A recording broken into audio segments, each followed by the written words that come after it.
આજે ભાદરવા સુદ 12 છે, રવિવાર છે, 15 તારીખ છે, 9મો મહિનો છે, 2024નું વર્ષ.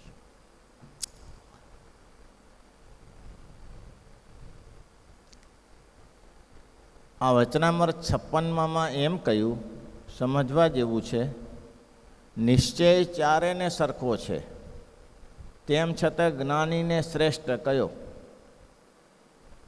તો ચારેને શ્રેષ્ઠ છે તો આર્તો, જિજ્ઞાસુ, અર્થાર્થી, જ્ઞાની, આમ શુક્રા શબ્દ 4 વિભાગ કરવા પડ્યા. નિશ્ચય સરખો છે,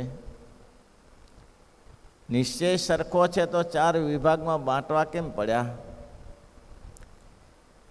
નિશ્ચય એટલે સમજો છો, આપણે લીમડો જોયો તો આપણે એ ખબર છે કે આ લીમડો છે કે આંબો છે એવી ખબર છે કે નહીં આપને? એ આંબો થાય? એ લીમડામાંથી આંબો થશે ક્યારે? નહીં થાય ને. તમને નિશ્ચય છે કે નથી? છે. તમે લીમડો જોયો, તમને ખબર છે કે આ લીમડો છે, પછી ગમે તે કોઈ તરવાર લઈને આવે અને તમને મારી નાખવાનો ભય લાગે તો તમે કહો કે ના ના, તું કહેતો હતો આંબો, આંબો છે, આંબો જ છે ભાઈ. તો તમે અંદરથી સમજી જાઓ છો કે આ આંબો છે એમ? અમદીથી નક્કી કરેલો છો કે આ આંબો જ છે એમ? નથી નક્કી કરી શકતા. કેમ? તો કે તમને ખબર જ છે કે આ લીમડો જ છે. હવે એમાં વિશેષતા એ છે લીમડો. જો આ ભક્તોની વિશેષતા ત્યાં છે.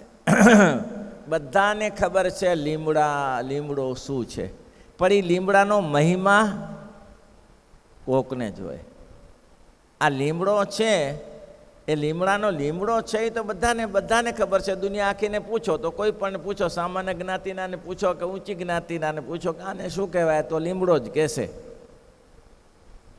પણ એ લીમડાની વિશેષતા શું છે એ તમને ખબર ના પડે. એ વિશેષતા કેમ ખબર પડે? કોઈ એનો જાણકારી હોય તો ખબર પડે. ઘણા વર્ષોથી જર્મનીથી લોકો આ વર્ષો પહેલાં અહીંયા આવેલા અને એને આ જોયું કે આ દેશમાં, ત્યારે આપણો દેશ થોડો નબળો હતો જર્મની કરતાં, એટલે કે આ દેશમાં આટલા લીમડા છે ને અભ્યાસ કર્યો, આ દેશમાં આટલા લીમડાઓ છે અને આમાં તો કેટલી તાકાત પડી છે લીમડાઓમાં. તો આની લીંબોડીમાં, આના પાંદમાં, આની છાલમાં કેવી તાકાત પડી છે. તો આ દેશ નબળો કેમ છે? આ લીમડા, આમ આપણે તો કેવું લીમડા વાવવા નહીં પડતા, પક્ષીઓ લીમડાની લીંબોડી ખાય અને એ ત્યાં બેસે અને એની હંગારમાંથી આ લીમડા તૈયાર થઈ જાય છે. બોલો, વાવી તો અલગ વસ્તુ છે. આવી રીતે ઇઝીલી લીમડો તૈયાર. તમે એક ફરા લીમડો આપણા ભારતમાં નાખી દો, અમુક જગ્યાએ લીમડો નાખી દો, પછી એને તમે ગાયો ખાય, ખાય તો એ આજે નહીં 5 વર્ષે મોટો થઈ જ જાય, હુકાય નહીં લીમડો. લીમડાનું ગુણધર્મ છે. બાકી આંબાને 2 વાર ખાઈ જવા દો ગાયોને, પતી ગયું. આંબાને 2 વાર ખાઈ જાય, પતી ગયું, પછી ફૂટે નહીં પાછો. પણ લીમડો છૂટકો એને બોરડી જેવું છે. એક ફેરા ઉગી ગયું, પછી એને ગમે એટલે ખોદીને કાઢો. મહારાજ કે એને નીચે 5 ફૂટ ખાડો ખોદીને કાઢો ને તાર ઠેકાણું પડે. તેમ આ ચારેને નિશ્ચય તો ભગવાનનો છે જ, કે આ ભગવાન છે, સ્વામિનારાયણ ભગવાન છે, રામકૃષ્ણ ભગવાન છે, ભગવાનનો નિશ્ચય તો છે જ. પણ જેમ પેલો જર્મનીએ જે મહિમા સમજ્યો હતો, કેમ કે આનો તો મોટો મહિમા છે. આ લીંબોડીમાંથી તો ધારોય થઈ શકે, કેવું તેલ બની શકે, જંતુનાશક દવા જોતી હોય તો અહીંથી મળી શકે. એનો છાંયો કેટલો શીતળ છે. તમે ખીજડા નીચે બેસો અને લીમડા નીચે બેસો, સરસ મજાનો ઉનાળાનો તાપ હોય ત્યારે બેસી જોજો. મેં ત્યાં રાજસ્થાનમાં દિવસે અમને કીધું હતું, મેં કીધું અહીં બેસો ને અહીં બેસો. કીધું કેટલો પવન ઠંડો આવે છે. એ લીમડો પવનને ઠંડો કરીને તમને આપે, ખીજડો ઠંડો કરીને ના આપે. સૌના ગુણધર્મ અલગ હોય છે ને. લીમડા નીચે કાંઈ ના થાય, લીમડા નીચે કાંઈ ન પાકે, બધું હોય બળી જાય. અમુક ગુણ છે ને, લીંબોડીમાં ગુણ છે, પાંદડામાં ગુણ છે, છાલમાં ગુણ છે, બધો ગુણ છે, પણ પાકે કંઈ નહીં. ઠંડો પવન આવે, બધું કરે. ખીજડા નીચે જે કોઈ વસ્તુ આવે એ સારામાં સારી થાય. એ તમે ખીજડા નીચે જોશો તો તમને ખીજડાનો પાક અલગ જ દેખાશે, પહેલાંને કરતાં ડબલ દેખાશે ખેતર સીધા ખેતર કરતાં. ભલે પવન નથી આવતો, એનો પાક જબરજસ્ત થાય. એના જે પત્તા ખરતા હોય તેનાથી પાકને બહુ પોષણ મળે છે. એટલે એ અલગ અલગ ગુણ છે. તેમાં નિશ્ચય છે, ચારે ભક્તને નિશ્ચય તો ભગવાન છે એવો નિશ્ચય છે, પણ એમાં તકલીફ શું છે? નિશ્ચયની પછી એનો યથાર્થ મહિમા જાણવો જોઈએ. યથાર્થ મહિમા શું? તો કે આ તમારા સામે જે તમને મળ્યા છે એની પદવી ઊંચી કેટલી છે, એ ક્યાંથી છે? તો કે પૃથ્વી જળ તેજ વાયુને આકાર અહંકાર મહત્ત્વ, ત્યાર પછી બ્રહ્મા વિષ્ણુ ને ઇન્દ્રાદિક દેવો, બ્રહ્મા વિષ્ણુ ને શિવ, એના ઉપર વિરાટ, એના ઉપર પ્રકૃતિ પુરુષ, એના ઉપર મહાપુરુષ, એના ઉપર અક્ષર બ્રહ્મ, અને એના ઉપર બેઠા છે. હવે કોઈ ગણતરી કરે તો ખબર ન પડે કે આને શું જોઈએ. તમે અહીંયાથી પૃથ્વી જળ તેજ વાયુનો તડી લઈ શકતા નથી, એનો આરો લઈ શકતા નથી, તો પહેલાંનું શું તમે કરી શકો એમ? ત્યારે એક ભાઈ છે ને, ભગવાન વિશે રિસર્ચ કરવા લાગ્યા. ભગવાન વિશે રિસર્ચ, અમેરિકાની બનેલી ઘટના છે. 30 વર્ષ સુધી રિસર્ચ કર્યું કે ભગવાનની મૂર્તિ જોઈ જ છે, પણ સંશોધન કરે ભગવાનની મૂર્તિ જોવાય? સંશોધન કરે ભગવાનની મૂર્તિ જોવાય? 30 વર્ષ સુધી મથ્યો, સાયન્ટિસ્ટ હતો. પછી થયું કે આમાં કંઈ વર્ષે ખારો ખાટો સ્વાદ મળતો નથી. 30 વર્ષ પછી પડતું મૂક્યું. પછી ને મગફળી ઉપર સંશોધન કર્યું. પહેલું પડતું મૂક્યું ઈશ્વર ઉપરનું, અને મગફળી ઉપર સંશોધન કરવાનું શરૂ કર્યું. તે મગફળી ઉપર સંશોધન કરતાં કરતાં કરતાં કરતાં બધી જાતિ વિકસાવી. આ જાતથી આ થાય, આને આમ કરવાથી આ રાસાયણિક ખાતર મળે, અને આ કરવાથી આ રીતે વાવવાથી એને આટલી ફળદ્રુપ થાય. બધું સંશોધન કર્યું. જેમ જેમ કરતો ગયો તેમ તેમ સંશોધન કરતો હતો, તેમ મગફળીમાં આગળ ને આગળ એનો પાર ન લઈ શક્યો. અને પછી ઓચિતો ઊભો થઈને નાચવા લાગ્યો, હસવા લાગ્યો. એની ઘરવાળી કે શું થયું? મગજ બગડ્યું? વર્ષોથી આ કંઈ સંશોધન કરે છે? તો કે થયું શું તમને? તો કે મને ઈશ્વરનું રહસ્ય મળી ગયું. ઈશ્વરનું રહસ્ય મળી ગયું. તો કે તમે ઈશ્વરનું સંશોધન નથી કરતા, તમે મગફળીનું સંશોધન કરો છો, અને ઈશ્વરનું રહસ્ય ક્યાંથી મળી ગયું? તો કે મળી ગયું, મને ઈશ્વરનું રહસ્ય મળી ગયું. એટલે આ તો ગજબ કહેવાય કે તમે આને છોડી દીધું, તેને 10 વર્ષ થયા. 10 વર્ષથી ઈશ્વરનું સંશોધન નહીં કરતા, અને હવે તમને કેમ ઈશ્વરનું રહસ્ય મળી ગયું? ત્યારે એને સ્પષ્ટ શબ્દમાં કહ્યું કે આ 10 વર્ષથી મગફળીની પાછળ પડ્યો છું, તો આ મગફળીના દાણાનું પૂરેપૂરું સંશોધન કરી શક્યો નથી, તો ઈશ્વરનું સંશોધન ખાખ કરી શકું? ઈશ્વરનું કંઈ સંશોધન? આ દુનિયા કેવી ચાલે છે, કેવી સવારે સૂર્ય ઉદય છે, અસ્ત પામે છે, ચંદ્ર ઉદય છે, નક્ષત્રો ઉદય છે, સવારે પ્રકાશ થઈ જાય છે, લોકો કામ કરતા થઈ જાય છે, રાત્રે સૂઈ જાય છે, પશુ પક્ષીઓને ખાવા મળી જાય છે, પક્ષીઓને ખાવા મળી જાય છે. આ દુનિયામાં આટલી મોટી વિશ્વની દુનિયા, એમાં એક જો મગફળીનું સંશોધન નહીં થઈ શકતું હોય, તો ઈશ્વરનું સંશોધન ખાખ થાય? થાય ભાઈ? ન થઈ શકે. પણ એમ કહેવાય છે કે જેટલો મહિમા સમજીએ તેટલો ઓછો. ઈશ્વરનો જેટલો મહિમા સમજીએ એટલો ઓછો. અને મહિમામાં કસરે હવે પાછી વાત અટપટી ફેરવી, પાછી એને બહુ સરસ ફેરવી. મહારાજ કે આ બધું થઈ ગયું, 4 પ્રકારના ભક્તને જોઈ લીધા. હવે એ ભક્ત અથવા તો 4ની વાત છે, ખાસ કરીને તો જે બ્રહ્મ જ્ઞાની છે તેને માટે. શું કહે છે? બહુ સરસ કીધી. બીજી જાતની કામના રહે એ મોટી ખોટ છે, અને જેને કોઈ જાતની વાસના ન હોય તેને તીવ્ર વૈરાગ્ય હોય, અને જો તે વૈરાગ્યને જોગે અહંકાર જોગે વર્તે તો એ પણ એની વિશે મોટી ખોટ છે. તોડી નાખે એવો વૈરાગ્ય. વૈરાગ્ય હોય, ભગવાનના સ્વરૂપને જાણ્યું એટલે મસ્તી આવે, પછી ભલે ઉપવાસ ફેંચી નાખે 5-10, કંઈ થાય નહીં, એમ ભગવાનની મસ્તીમાં ને મસ્તીમાં. તો એ બધું થઈ ગયું. ભગવાનને પ્રસન્ન કરવા માટે એને બહુ સરસ વચનામૃત કહે છે કે એને પ્રસન્ન કરવા માટે એને ત્યાગ વૈરાગ્યની મૂર્તિ કહો તો એટલું તપસ્યા કરી, પણ એને જોગે કરીને શું થાય? અહંકાર આવી જાય.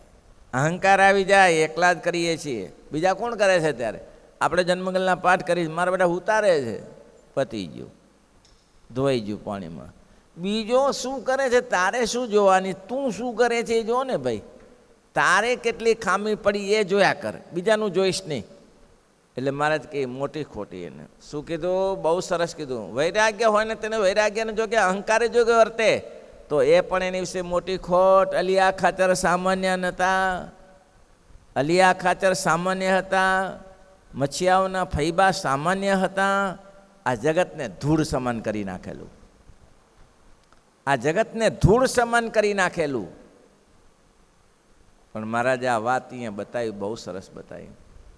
હજી એક નીચે ટેપ લીધું. અથવા અત્યંત આત્મજ્ઞાનનું બળ હોય, અથવા ભગવાનની વિશે દ્રઢ ભક્તિનું બળ હોય, લો તેના માનને જોગીને ગરીબ હરીકપણે નમાય નહીં, એની આગળ દીન વચન બોલાય નહીં, એ પણ એને મોટી ખોટ છે. બોલો શું સમજે? આ બધા આજકાલના આવેલા, આને શું ખબર પડે? આપણે તો આ મહારાજની જોડે વર્ષ મેઘજી સુખડીએ શું કર્યું? મેઘજી સુખડીએ શું કર્યું? એ શક્તિ ઓછી હતી, શક્તિ ઓછી નહીં. રામાનંદ સ્વામીની મોટી પ્રસન્નતા મેળવી હશે ત્યારે આવું થયું હશે, નહીં તો કેવી રીતે થાય? આમ ડાયરેક્ટ તેલના કડાયામાંથી ઉકળતા કડાયામાંથી પૂરી કાઢી શકે હાથેથી, ઝારાની જરૂર ના પડે, ભજીયા કાઢી શકે. હવે આ તાકાત ઓછી કહેવાય? પણ અભિમાન આવી ગયું. આ વર્ણી કાલે આવ્યા, આ નારાયણ મુનિ કાલે આવ્યા છે, કાલે ગાદી ઉપર ચડી બેઠા. અમે તો રામાનંદ સ્વામીના છીએ અને રામાનંદ સ્વામીની કૃપા મળી છે, કૃપા પાત્ર થયા છીએ. આખા ગામ જમાડ્યું, માંગરો મેઘપુર જમાડ્યું, પણ સ્વામિનારાયણના સાધુને નહીં, નારાયણ મુનિના કોઈ સાધુને નહીં. મારે કે જમાડ, અમારે ભિક્ષા માગીને ખાશું. બોલો 3 દિવસોથી હાકટે ગામ જમ્યું, સ્વામિનારાયણ નહીં. ત્રીજે દિવસે ગેરંટી કીધી કે સ્વામિનારાયણ જોઈ લો ત્યારે ભાડાના ખેલ શું છે. તો કે જુઓ, ત્રીજે દિવસે પંચભૂતનું શરીર ત્યાગ કરીને અક્ષરધામમાં જઈશ, ગુરુ રામાનંદ સ્વામીને મળીશ. મહારાજ કે મેઘજી વચ્ચે ત્રિશંકુના તારાની બધે લટકાવું નહીં ને તો નારાયણ મુનિ નહીં. વચ્ચે ત્રિશંકુના તારાની પેલે લટકાવી જોયા તમને કે તમે વળી આજકાલના ગાદી ઉપર ચડી બેઠા. રામાનંદ સ્વામીને ગમે તમે અગડમ બગડમ સમજાવીને, નહીં તો આ રઘુનાથ બેઠો હતો, મુક્તાનંદ સ્વામી બેઠા હતા, પણ રામાનંદ સ્વામીને વશ કરી લીધા તમે. ગમે તેમ સેવા કરી, કરી, તમને ગાદી જોતી હતી એટલે ચોટી પડ્યા રામાનંદ સ્વામીને, અને રામાનંદ સ્વામી ભોળવાઈ ગયા તમારામાં, ગાદી આપી દીધી. બાકી તમારી તાકાત નહીં અમારી આગળ, અમારી આગળ તમારી તાકાત નહીં. મહારાજ કે અજમાવી જો, તાકાત હો તો અજમાવી જોવાની. બધું ખવડાવી દીધું, બધું ફતા કરી નાખ્યું ને સમાધિમાં ગયા. હવે ત્યાંથી ગુદા પ્રાણથી ચાલુ કરવાનું હોય, ગુદા ચક્રથી ચાલુ કરવાનું હોય, મણિચક્રથી કહેવાય છે. ત્યાંથી ચારે અનાહત ચક્રથી બ્રહ્મરંધ્રમાં આવવાનું હોય. હવે ત્યાં કંઠ ચક્રમાં રોકી નાખ્યા ભગવાને. કંઠ ચક્રમાં જેમ સોપારી જેમ ગળામાં અટકી રહે તેમ પ્રાણ અટકી રહ્યા, ના ઉપર જાય ના નીચે આવે. એક દિવસ એક રાત્રિ, બીજો દિવસ બીજી રાત્રિ, ત્રીજો દિવસ ત્રીજી રાત્રિ. માં હલવાયા ભાઈ, એવા હલવાયા, એવા હલવાયા. આમ આખું શરીર કંપે, નથી ઉપર જવાતું, નથી નીચે જવાતું. વચોવચ ભગવાને કીધું ત્રિશંકુના તારાની પેઠે લટકાવીશ. નથી ઉપર જવાતું, ગતિ થાય, નથી નીચે જવાતું, કરે શું? બહુ હેરાન થતા હતા. એના ચેલા હતા 2-5. એને કહ્યું ગુરુજી સ્વામિનારાયણ મુનિને બોલાવીએ. પછી ઈશારો કર્યો, બોલી શકતો નહોતો, ઈશારો કર્યો બોલાવો.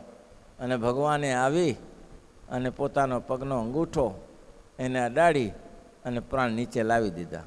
ઊભા થયા, પગે લાગ્યા. બોલો તો કે મારે હવે જવું છે ગુરુની પાસે. તો કે ગુરુ પાસે જવા જેવું કંઈ નથી, તો મારે ધામમાં જવું છે. ત્યારે શ્રીજી મહારાજ કે ધામમાં જવા કરતાં ગામમાં રહ્યો એ સારું. ધામમાં હજી જવાનું નથી, આવા સ્વભાવ પડ્યા ને ધામમાં જઈને શું કરો? આ સ્વભાવ આવા પડ્યા છે, ધામમાં જઈને કરશો શું? એના કરતાં ગામમાં રહીને સત્સંગ કરાવો અને મેઘજીભાઈ જોડાઈ જાય. આ હતા, બીજા હતા, જેઠા મેરા હતા, જેઠા મેર હતા, દેવાનંદ દંડી હતા. આ કંઈ અકડા હતા, કોઈ માને એવા નહોતા. એ કંઈ સ્વામિનારાયણને માની લેવા ન હતા. માન તો હતું રામાનંદ સ્વામીનું, પણ એક વસ્તુ એને માની હતી કે સ્વામિનારાયણ રામાનંદ સ્વામીએ પોતાની ગાદી ઉપર બેસાડ્યા છે તો કંઈક હશે. એટલે એક દિવસે એને પૂછ્યું કે નારાયણ મુનિ સાંભળો, ત્યારે રામાનંદ સ્વામી તમને ગાદી ઉપર બેસાડ્યા છે તો અમને તમે તમે તમે શ્રીવત્સનું ચિહ્ન અને ભૃગુલાંછનનું ચિહ્નના દર્શન કરાવો. શ્રીવત્સનું ચિહ્ન એટલે લક્ષ્મીજીનું ચિહ્ન અને ભૃગુલાંછનનું ચિહ્ન જે ભૃગુજી લાત મારી તેના દર્શન કરાવો. તમે જો ભગવાન હો તો. ભગવાન કે આ રીતે સીધી રીતે પૂછો ને બધું કરી આપો. એટલા ટાઈમ એને દર્શન કરાયા ભૃગુલાંછનના, ભગવાનના ચિહ્ન અને શ્રીવત્સના ચિહ્ન દર્શન કરાયા. અને દેવાનંદ દંડી નમી પડ્યા કે પરવરદિગાર ભગવાન છે, એમાં મેત નથી.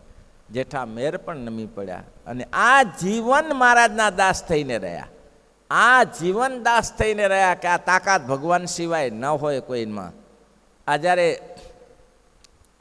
આ કયો અમદાવાદમાં કિલ્લો,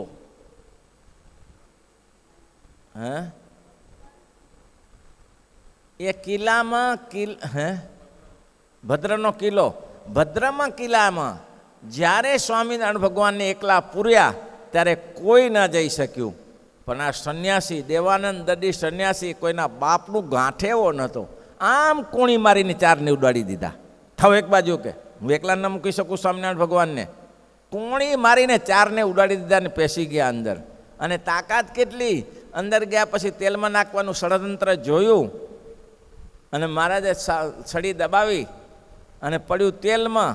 ત્યારે દેવાનંદ સ્વામી દંડી હાથ ઊંચો કરે કે મહારાજ લટણસો પટણ કરી નાખું અમદાવાદને એક ક્ષણમાં. મહારાજ કે કેમ? મહારાજ કે એકના પાપે આખી દુનિયા ખરાબ છે. આ એક સુબાના પાપે આખી દુનિયા ખરાબ છે. કેમ લટણસો પટણ કરી નાખું? મને નથી આવડતું, તમને એકલાને આવડે. અને ત્યારે ઠંડા પડ્યા. આવા સમય આખી જિંદગી લટકતા રહ્યા. જ્યારે સમજાણું મહિમા ત્યારે. એટલે કે મેં કીધું લીમડો ખાલી જાણી લેવો એનાથી કંઈ નિશ્ચય થઈ જાય. નિશ્ચય તો છે, લીમડાનો જ નિશ્ચય છે ને તમને. તમે કોઈ બાવળ નહીં કહો. લીમડાને બાવળ કહેવાના, તમે બાવળ નહીં કહો, લીમડો જ છે. પણ એની અંદરથી લીંબડીમાંથી શું પ્રાપ્ત થાય છે, એની છાલમાંથી શું પ્રાપ્ત થાય છે, એના પાંદડામાંથી શું પ્રાપ્ત થાય છે, એ તો એનો નિષ્ણાત જાણી શકે. અને મહારાજે કીધું કે આ તો જિજ્ઞાસુ રસનાર્થી જ્ઞાની તું શ્રેષ્ઠ. જ્ઞાનીને શ્રેષ્ઠ કયો છે? એ જ્ઞાની છે એ ભગવાનના સ્વરૂપનું વિશ્લેષણ કરીને જાણી શકે છે કે આ જે મને મળ્યા છે એ કોઈ સામાન્ય નથી, એ અક્ષરાધિપતિ મળ્યા છે. એ ધારે ને તો ચપટીમાં અનંત કોટી બ્રહ્માંડની ઉત્પત્તિ સ્થિતિને પ્રલય કરી નાખે એવી શક્તિ છે. અને દેવાનંદ દંડી સમજી ગયા, જેઠા મેર સમજી ગયા, પર્વતભાઈ સમજી ગયા. આ બધા કંઈક સામાન્ય નહોતા, સમાધિનિષ્ઠ પુરુષો હતા. બધા સમજી ગયા. પણ મહારાજની જોડે રહેનારો અલિયો ખાચર ન સમજી શક્યો, નિર્વિકલ્પાનંદ ન સમજી શક્યો. શેના કારણે? મચ્છિયાઓના ફૈબા સમજી ન શક્યા. નહીં તો તાકાત ઓછી હતી મચ્છિયાના ફૈબાને. અરે મહારાજ ડડુસર જઈને પાછા આવ્યા. એક અઠવાડિયું 15 દિવસ ફૈબાને તે રોકાયા. પણ ફૈબાનો ભાવ જોઈ અને મહારાજને કીધું થોડું રોકાવ. એટલે મહારાજ કે અમારે ફૈબા બીજે કામે જવું છે. તે ડડુસર બાજુ ગયા, ગલુજીને ત્યાં જઈને પાછા. મહારાજને એને જપ ન થયો કે આવો સત્સંગ નહીં મળે, આવો બાઈ નહીં મળી શકે. અને મહારાજ પાછું અઠવાડિયું રોકાયા. બોલો, બેનનો ભાવ પૂરો કરવા માટે. આવી તો બેનને ભગવાનને પકડી. આજે એ સ્થાન કાંઈ લેવા ગણતરીમાં નથી. આજે એ સ્થાન ગણતરીમાં નથી.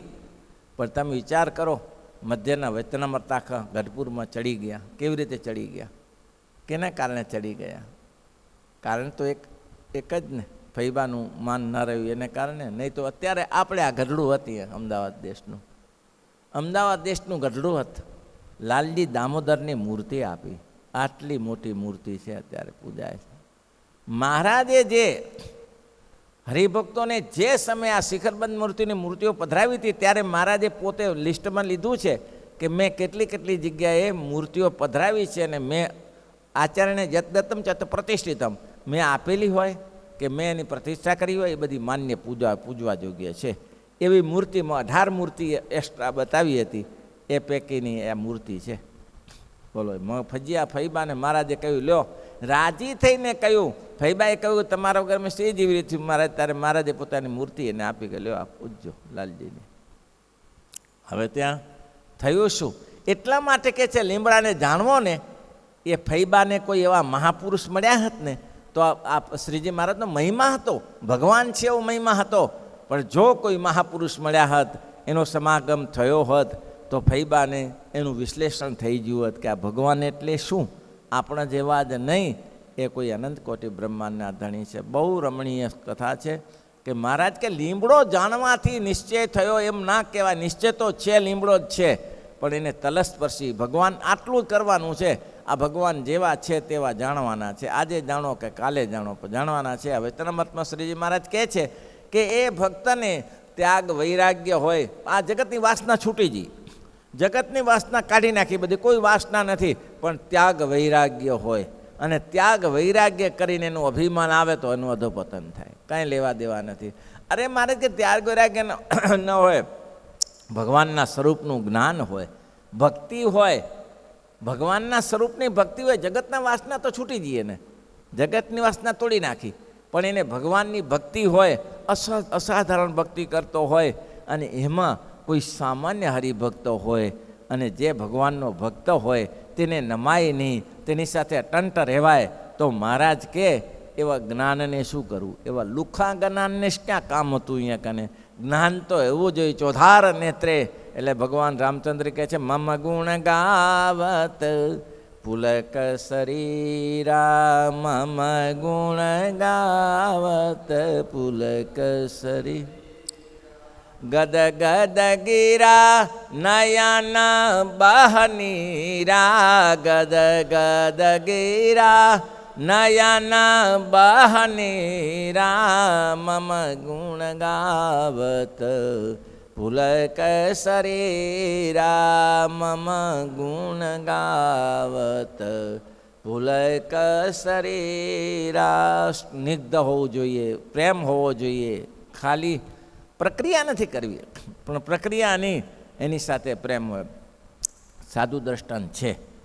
આ કોઈ નગર શેઠ હોય, નગર શેઠ હોય, એ શેઠને તે કામ કરે છે, તો નગર શેઠનું છોકરું હોય તો દાસી ત્યાં કામ કરે છે, દાસી કામ કરે છે, તો એ છોકરાને કેટલું રમાડે છે, ખવડાવે છે, પીવડાવે છે, નવડાવે છે, બગડે તો ધોઈ નાખે છે, સફાઈ કરી નાખે છે ને.